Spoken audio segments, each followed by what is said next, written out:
Good evening, everybody. I wanted to touch on my research question. My research question was the availability of Narcan for free across certain pharmacies in the state of Kentucky, if that had any effect on overdose deaths. Like I said, as we know, opioid addiction has been a huge part of Eastern Kentucky lifestyle, and any low-income, poverty-stricken areas, opioid abuse has been pretty significant. Starting in 2020, 2021, Governor Beshear and part of the University of Kentucky instituted a program that provided free Narcan in pharmacies in 16 counties across the state of Kentucky, where anybody could walk up, get free Narcan without any education, but they could get free Narcan.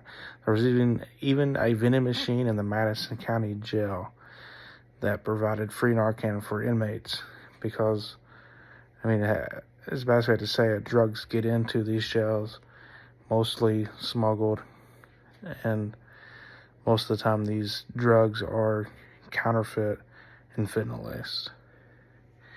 In 2020, 1,964 Kentuckians died from drug overdose, and that was a 49% increase compared to the year prior in 2019. And around 2020, 2021 was when this program was introduced. And last year, 2022, it was the first decline in 4 years of overdose fatalities. 2,127 Kentuckians died from drug overdose in 2022.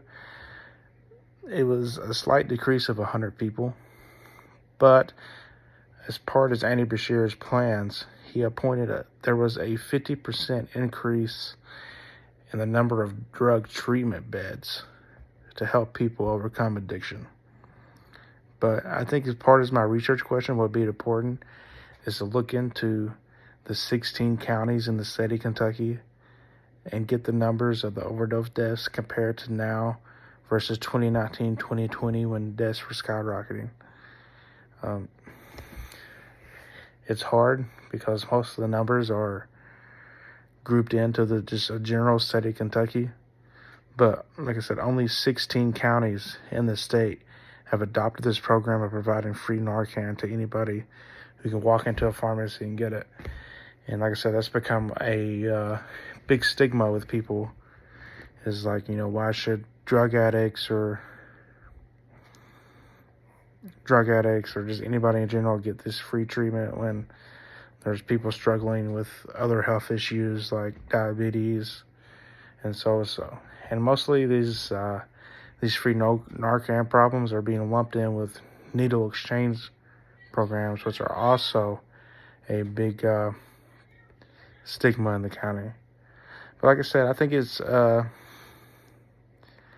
it'd be important to look into these 16 counties to really get an exact number of increase or decrease in overdose deaths, and if the free Narcan is actually doing anything or not. Thank you.